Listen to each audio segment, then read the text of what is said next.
Pesachim Daf 40. Rav Yosef, lo lichlet inish shreichiti behadi adadi. Person should not scald two wheat kernels together, because Dilma azla chadav yasu b'tzir dechaverta. We're concerned that the one of the kernels will have like a cleft, will have a crack, and the other wheat kernel will sit in the crack. And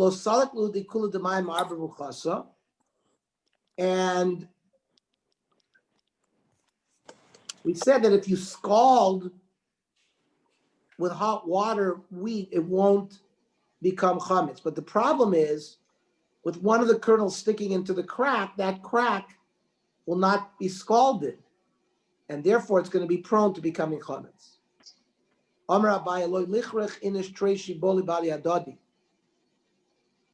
You shouldn't singe two wheat stalks together.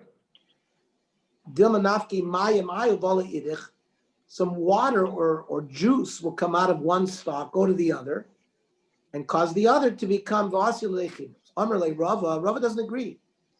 You don't need two stalks together, maybe one stalk. Some of the water comes out of one end of the stalk and goes to the other stalk, other end. Rava, you don't have to worry about this because may perus ninu.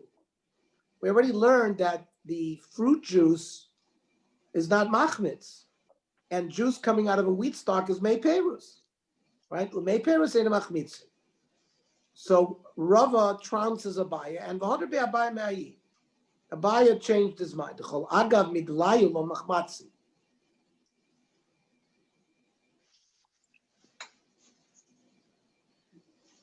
That means water that comes from its own thing is not going to be machmitz unless it's sitting in other water.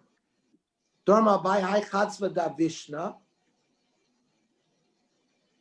You have a jug that normally you dry out these wheat kernels in the jug. Schifa shari, if you turn it upside down, and that's where you store it, so then it's not a problem because the water is not going to be retained and it's going to flow out and it's not going to cause the chitim to become chametz. But if zekifa, if it's in its normal position, then the water will gather at the bottom, and that could be machmitz the wheat kernels. Rava Amar, afilu zekifa nani shari. Doesn't make a difference because may peris ninu. The juice that comes out of a wheat stalk is fruit juice. So may peris ain't machmitz. And the halacha is like Rava that we're not choishish, that you can singe two stalks one next to another. We're not concerned that mine will come out and be machmitz the other, because may parrots are not machmitz. Ton Rabbanon. Ein loisusin so'orim bePesach. Loisusin means to soak. And they would soak either barley or wheat in water prior, in order that the flour that eventually is made from grinding it is very fine flour. However, ein loisusin so'orim bePesach. May not do it on Pesach because we're worried about becoming leavened. The imlosas, if you did it, then it depends. Nisbaku, if we see that the barley is cracked, then asuros, because it goes into the cracks and it'll be machmitz there. But lo nisbaku, if it remains smooth and uncracked, then mutaros. But Rabbi Yossi Omer, shoren b'chometz, you should first soak it in vinegar, v'chometz tzoimson, and the vinegar makes it get smaller, and it also prevents the chimutz if you soaked it. Omer Shmuel ain't halacha Rabbi Yossi, but the halacha is not like Rabbi Yossi. Omer Chaz Omer Ma'uk lo nisbaku mamish, and we don't, when we say that it's crack, if it cracks, it's a problem. It doesn't have to be fully cracked. They're ready to crack, so much so that if you place them on the opening of a barrel of wine where the aroma of the wine hits it and it cracks, And the Bein Yisbaku Meilei, and that's already, if you get into that spot, that's already going to be machmitzis. However, Shmuel disagrees. Shmuel Omer Yisbaku Mamish. It has to crack. If you're going to answer it, it's got to be cracked. But Shmuel uved the Dor Devei Rav Chashu, that Yisbaku Mamish. Shmuel paskind in the area of that in that area that you had to, in order to answer it. This was in a village of Beis Dar, that they would wait, and if the wheat got cracked, those that were ready to crack, he didn't answer. However, Amar Rabba Bal Nefesh lo yilsos. Bal Nefesh is a chassid, says Rashi, somebody who's machmir on himself. He should not soak the grains, like we said, either the barley or the wheat, because of this Shema Yachmitz. Why did he say only a Bal Nefesh? You started off this price of Ein Loisin Soren Bepesach. What do you mean? That's Kula Alma. Not just Tzadikim. The Hatanya Ein Loisin Soren Bepesach. So the Gemara is in Hachikom. This you have to understand the Brisa. That means Bal Nefesh Afilu Chitin. See, barley is very easily cracked, but wheat is much more hardy. So it was thought that you could soak wheat. However, that's what he says, that Bal Nefesh, even wheat, should not be soaked. That's Rabbah. But Rav Nachman doesn't agree. Normally Rav Nachman, Man Tzayis Le La'aba, La'aba refers to Rabbah, Ochel Namedi Pusha, that he's going to end up eating sort of foul bread because it's made from flour that's not really fine and clean. Because if you don't soak the wheat, it's not going to be clean. So Rav Nachman thought that you'd be allowed to do it. The Habe Rav Huna lost a sea, and he said the house of Rav Huna they would soak. Ube Rava Baravin lost a sea. But Rava Amar Osher Lilsos. But Rava says no, you cannot soak. And look, everybody, including wheat and barley. That seems to go against Rava. The Gemara says it's a Loma Boy comment. The Brisa is in a structure of Loma Boy, not only this, but this also. It means Loma Boy, don't certainly chitin, keep it the Isbeit Syria. They have cracks. The water will go in.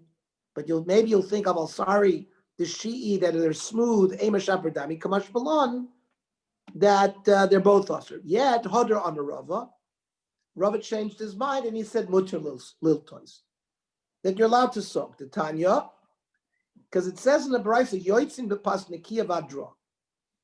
If you bake matzahs for Pesach, you yotze if it's made from fine flour, or pas hadra. Pas hadra is like when we eat whole grain bread. So they used to make matzah out of you can make matzah out of whole grain bread, whole grain. And if you can be yotze bepas nekiya, v'yefshe nekiya below l'sisa. You can't have fine flour without soaking. So it must be Rava changed his mind.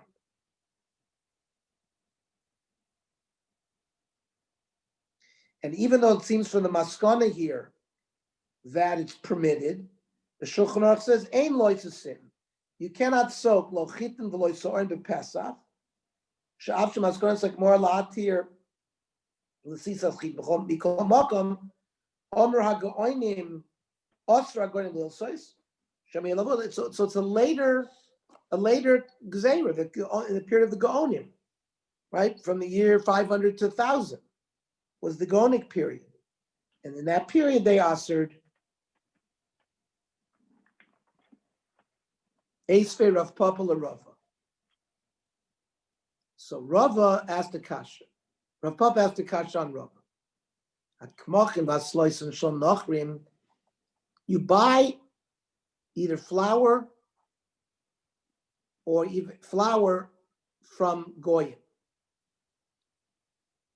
And then you're going to make your dough. That depends. Shel kfarim tohoyim. if you bought the wheat or the flour in villages, then it cannot be called mekabel tumah. Because in the villages, they didn't soak it. Therefore, it doesn't become wet. And in order for something to be mekabel tumah, it's got to have hechsher mekabel tumah with fluid. So krachin tmein. In the big cities, people are knackers. They want finer flour. So there they soak it. So the Gentiles will also soak the flour or the grain before you bake the flour. And therefore, it's hechsher mekabel tumah. It can become tumah. Right? For my time up. What's the reason why we say krachin at Torah? Lavishim deloy losasi. It's obvious because they're asking a kasha on Rava. Rava seemed to suggest that you can't have pas nekiah without soaking it. But the Gemara now proves from this case that we know that in the villages they didn't soak because we say it. The flour remains torah. It's not machal kabel tuma. Yet kakarle soilus. Soilus means fine flour, even though it had no lasisa. So targuma kimcha.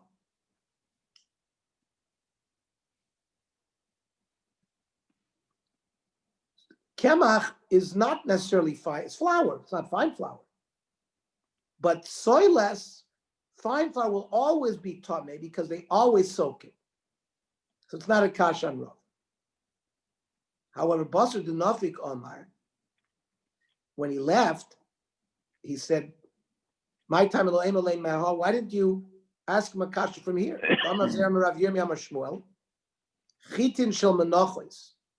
Right? Wheat that is being prepared for a korban mincha. It says, "Ein loisus in osam." You don't soak them either. They were also concerned that maybe it would become tamei. Yet kakari lehu solas. Here clearly calls it soilus. So that seems to be a kasha on what Rava said. After nekiah below l'sisa. And in fact, Rava changed his mind. Mitzvah lilsois. He said, it's a mitzvah to soak wheat. We're talking about prior to Pesach. Shenemar ushmartem es hamatzos. Right? Matzah shmura. That it's not just from the dough and on that you have to watch it. But you have to watch it even before the dough. And why? Because you must have soaked it.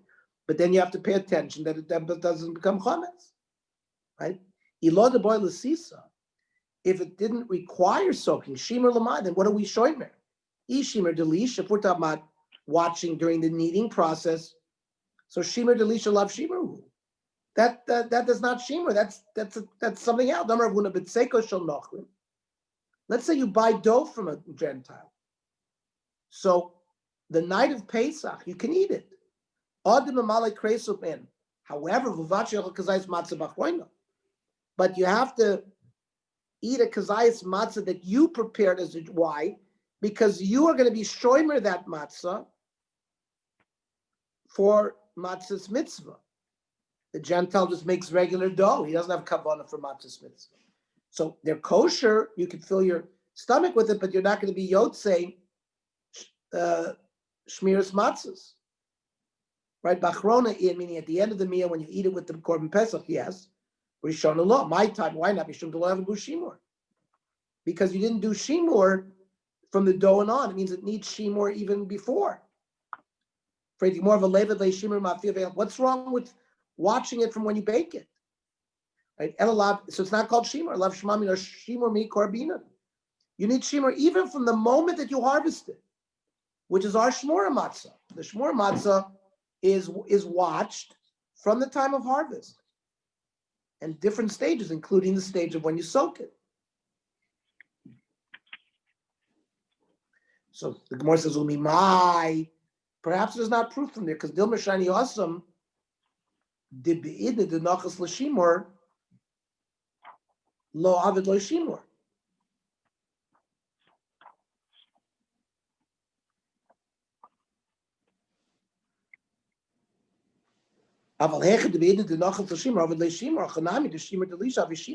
That's if you haven't done any shimur. But perhaps when you buy the dough from a non-Jew and you watch it from that point on up until baking, that it doesn't become machmetz, you fulfilled shimur.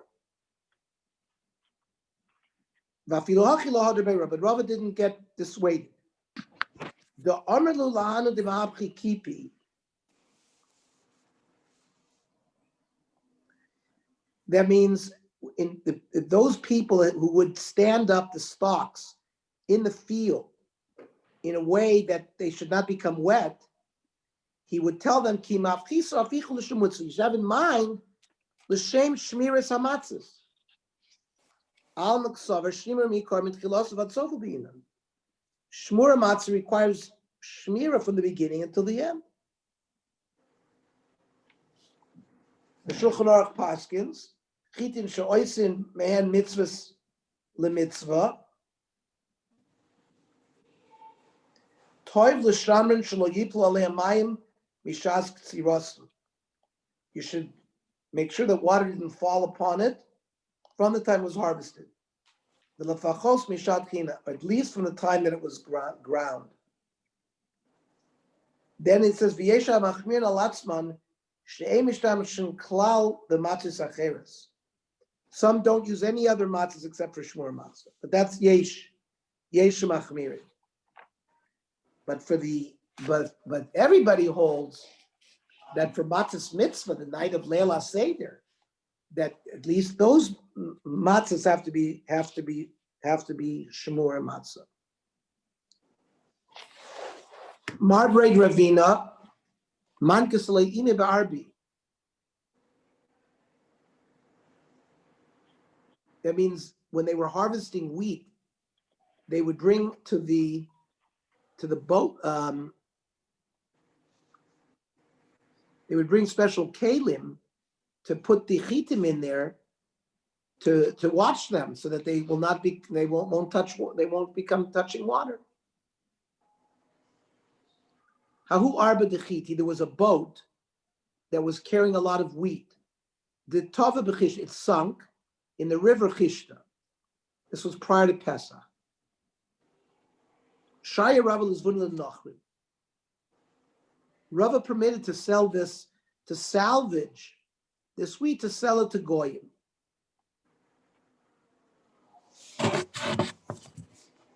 And we're not concerned, l'chora, that prior to Pesach, the goyim are going to turn around and sell it to Jews, even though they got touched with water, and there could be a problem with, leavening. So how could Rava permit that? And in fact, Eitzvei Rava bar Lavoy l'Rava. Rava bar Lavoy asked the kasha, Beged she'avid bo klai. You have a garment. So we know you're not allowed to mix wool and linen. That's klai. Then you can't wear such a garment. Now, if you see the thread, so that's not a problem so much because you can pull it out. But let's say the thread of the cloim is lost. We look at the garment, we can't see where it is. That's what's called beged she'avid bo klai. So the din is, harei ze lo yimkeren l'nochri. You're not even allowed to sell such a garment to a non-Jew. We're going to see the reason for this is because he could turn around and sell it to a Jew. The Jew's not going to know if the thread is identifiable, you could sell it to a Nochri. Because even if he sells it to a Jew, the Jew will identify it and pull it out. But the one where it's unidentified, you can't sell to a Nochri. So the kasha on Rabbah is obvious. How over there do we allow you? We say you're not allowed to sell the beged to the Gentile because we're concerned he's going to sell it to a Jew. And here, he allowed them to sell this wheat that became moist to non-Jews, even though they might turn around and sell it to a Jew. The case goes on, V'lo yaseh bo mardas lachamor. You're not allowed to make it for a saddle either.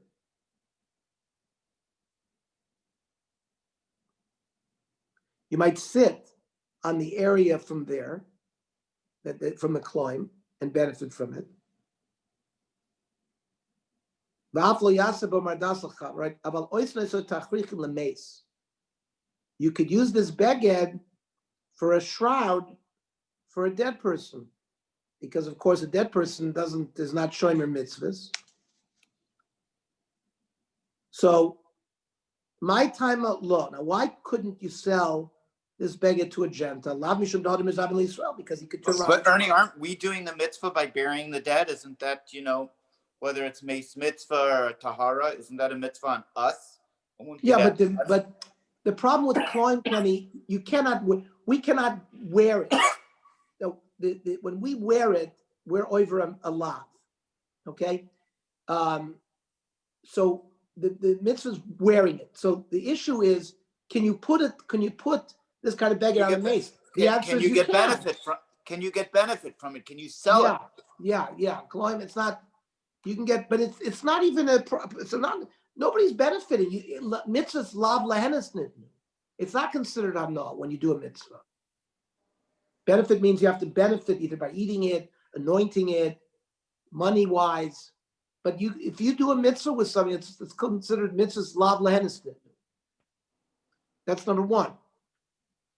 But it's not considered. It's not the. In fact, the whole issue is like when you put a talus on a corpse, you have to cut one of the tzitzis off because loig lerod, because we don't want to. He's not chayv in mitzvahs anymore, and he's going to feel bad. So therefore, they cut a corner off the tzitzis. It's the same kind of here. He's not chayv in mitzvahs anymore. That's why the kloim can be used there.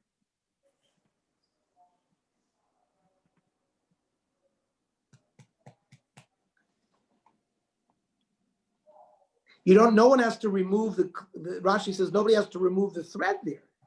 The Muslim Sulo Shakali, the big diamesa. First of all, big diamesa surim bano. We can't benefit from the tach. Once you've designated a shroud to a mace, that becomes asur bano. Nobody can use it. So we're not concerned that somebody's going to take it off the mace and use it because they're asur bano. And then mace ain't mitzvahs noyagas boy. Dichsiv b'meisim chavshi. A mace is chavshi mi mitzvahs. Kiven shemeis adam nasa chavshi min mitzvahs. But the question here is then how come Rava permitted selling that wheat that's sunk in the boat to be sold to Nochrim?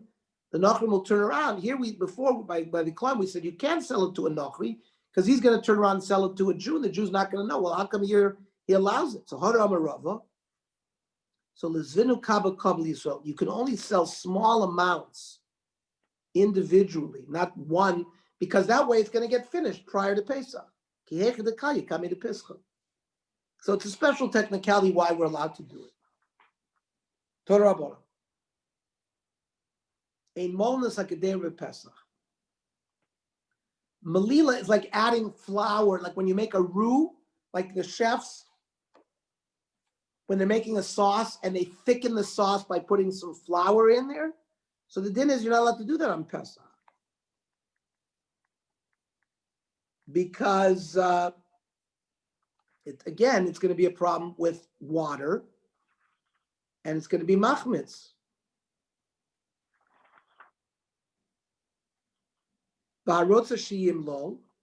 There's a way to do it. First put the flour in, and then add vinegar. The vinegar doesn't allow it to become chametz because it sort of cooks it. Some say you can add the vinegar and then the flour. Who's the yeshoyim? Man yeshoyim. Because Rabbi Yudi, this nan. Ha'ilfis, which is a frying pan, ba'kedero, which is just a pot. She'avirim merutachin, he took it off of the fire. So a kli that's on the fire is a kli rishon. Now these pots he took off the fire. The din is lo yiten l'sochon tavlet. You may not put inside such a kli spices, because a kli rishon will cook it. This is on Shabbos, and And aval noisen letocha ka'ara letocha tamchu. But you could add spices. Now, after you've taken food from a kli rishon, put in a second kli, that becomes a kli sheni. Kli sheni doesn't have the capability of cooking. That's why when we make tea on Shabbos, right? And you have an urn, you pour the hot water into the cup, but the problem is that's called irui mikli rishon. So when you pour, if you had coffee in the bottom of that, and you opened up your faucet of the urn and it landed directly, you'd be cooking because of irui kli rishon, meaning something that pours from a kli. Obviously, the water in that urn is a kli rishon because it's water on the fire, basically. That's clearly a kli rishon. Then when you open up the spigot, that's called irui kli rishon, pouring from a kli rishon. Pouring from a kli rishon has the din of a kli rishon. So if you had coffee grounds in the bottom of your cup and you opened up the spigot on it, it's cooking it. You can't do that on Shabbos. So therefore, we first open it into a kli, then you pour that into a second kli. And that second kli is a kli sheni, certainly.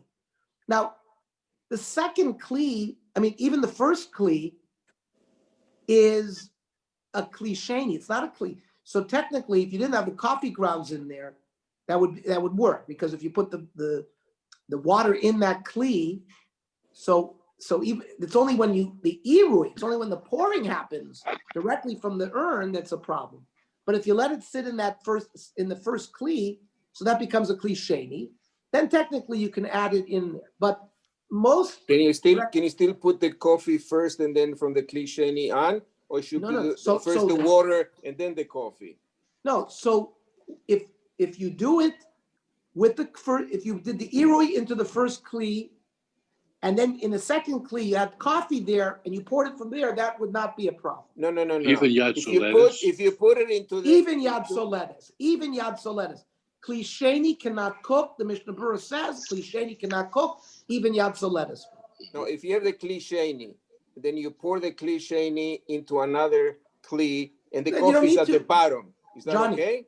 You don't need the second. Okay.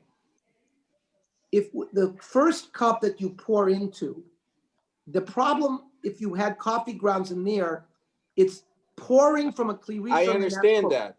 So if you poured into the first kli, and then you had a second kli, and there's coffee grounds in the second kli, l'chol hadayis, you could pour water into it. Oh, so you don't have to put the water and the coffee on top? No, you don't. On the second? No. No, okay. Because a kli sheni cannot cook. The only problem is having the coffee grounds on the first one. And then you open the spigot on it, that's a problem. No. But on the second cup, you can have it at the bottom. The second, you can have it on the bottom. Correct. Okay. So that because I had an argument. Hold on a second. If you take instant coffee, right? You pour the water in the cup, and then you take instant coffee and you pour the instant coffee in the cup. That's okay. So that I said is technically that would work because you don't have the coffee grounds in the cup. Because if you took coffee grounds in a cup and you put the kli rishon, the urn, the water into that cup, that's an issur. That you're cooking the coffee because irui kli rishon, pouring from a kli rishon is like a kli rishon. So you can't have the coffee grounds in the bottom of that first cup. But your coffee grounds are in the kli sheni. So in a chanami, if the coffee grounds are in the kli sheni, then you take the hot water that you put in that first cup and you pour that into the second cup, you haven't done any cook. Yeah, but if you put it directly, it's not permitted. If you put it directly, we now understand why, because that's called irui kli rishon, pouring from a kli rishon, which is directly a problem. It's the same thing with the soup. If you have a ladle and the ladle is on the kli rishon and you pour from the ladle, that's irui from a kli rishon. So you got to be careful Friday night with the soup as well, how you do it. You got to put the soup in the bowl. That already becomes a kli sheni, even though, you shouldn't pour the ladle on to top something, especially if it's not cooked. Mostly you're cooking, like, for example, by croutons. Maybe that's cooking the crouton, but the croutons already been baked. But if you had something, for example, that needed to be cooked, it was raw, and you pour the hot water on it, technically you'd be cooking it. So you but if you take soup with a ladle, that's irui mikli rishon. You got to be careful with that. You got to pour that in an empty bowl. Now you got it that becomes a klisheni, and then a klisheni is not mavashel. Right. So you can take from the soup pot to the ladle to the klisheni. And then you can put things in there. But Walter, if you had, let's say, a raw carrot in a soup bowl, and you poured from the ladle onto that carrot, you could be cooking that carrot because it's irui kli rishon. It's the same thing like the coffee grounds. I hear. Yeah. Okay. So this sugya is this sugya. The Mishnah Berurah in the sugya of Shabbos quotes this sugya about nosin l'tocha ka'ar l'tocha tamchui. Rashi says the klisheni eina mavashel. Those 4 words are really consequential. And by the way, it's not so simple. There's machlokes in your day regarding it.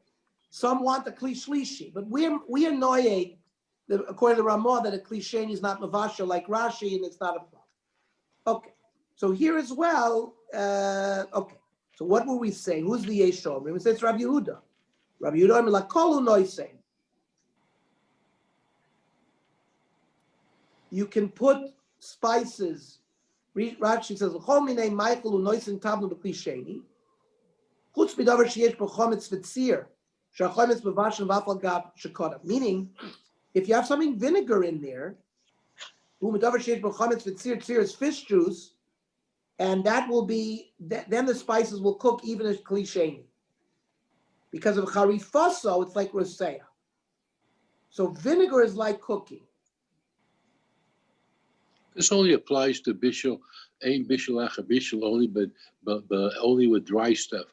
But lach, if you had water that was boiled and it cooled off, and then you take the urn and pour it directly in there is bishul acha bishul, no? Yeah, well, you can't by dover lach, you can't heat it back up to yad soletispo. That's why, like a blech, we only put solid items there.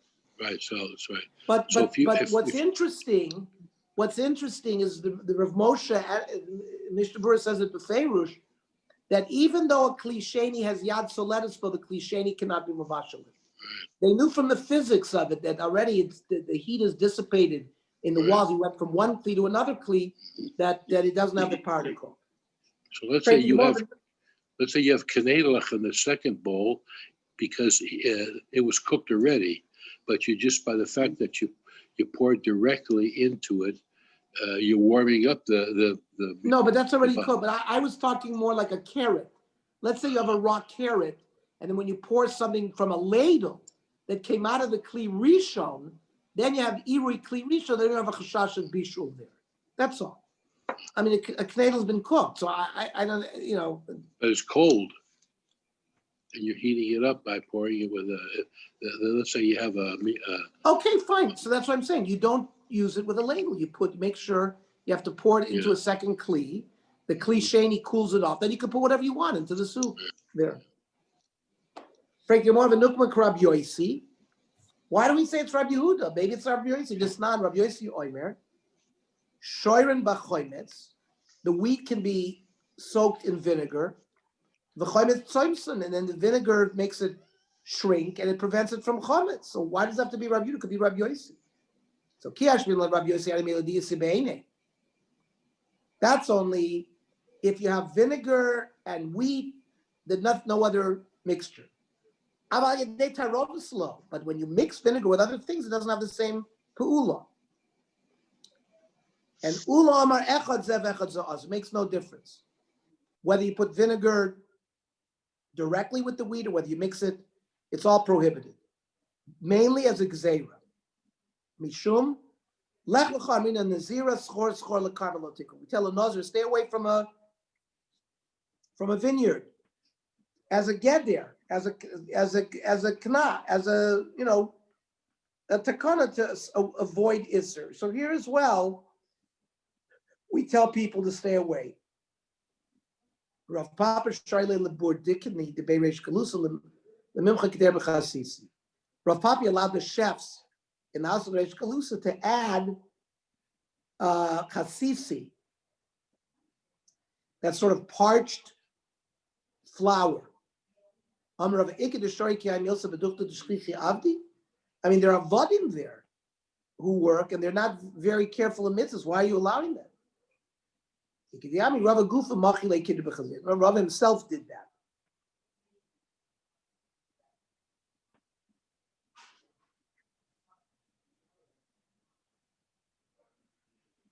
Mishnah. Ein noisin kemak l'toch charoises. This charoises is not the Seder charoises. This is made with vinegar, and you use it to dip meat in it. Rashi says they would put kemach in it. But you don't put kemach on Pesach into this charoises, this dip. It was like a spicy dip. Or into the mustard. The sharpness of these things will hasten leavening. If you did it, you better eat it right away, otherwise it's going to become chametz. Rav Meir oyster to eat it because it could become chametz instantaneously. Then it says, we don't cook on Pesach with any kind of fluids and not with fruit juice. We're talking about the Korban Pesach, because the pasuk says al tochlu mimenu na uvashel mevushal. So we don't cook. You have to roast the Pesach. You can't cook it, not with the fluids, not with fruit juice. Aval sachin v'abim lo saben. After you roast it and you want to eat it, you can anoint it with it, or I guess maybe you can marinate it in it before, and then you can also do a dip afterwards. Water that a baker used to make his dough, you better dump, because there's probably pieces of dough in it that can become chametz. But they say machmitz. The machlokas between Rameir Chachamim, because it's charif, whether you can eat it or whether you can't eat it, that's only mustard. But charois is spicy. According to everybody, you got to burn it right away. The tochachardel, if you made mustard, Reb Meir, now we don't eat mustard, right? Because it's a legume. Ashkenazim, right? We don't. It's kitnius, so we don't have mustard on Pesach. But of course, the Shulchan Aruch paskins you can. So that's our minig, which is a much later minig from the time of the Ramah. You're talking about 500 years, right?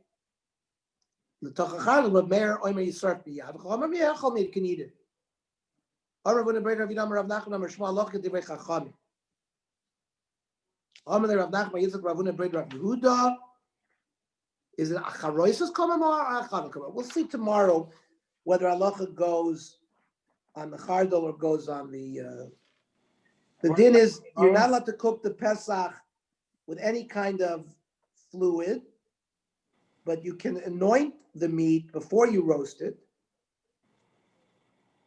And then, of course, you can dip it after you roast it. You can dip it as a dip.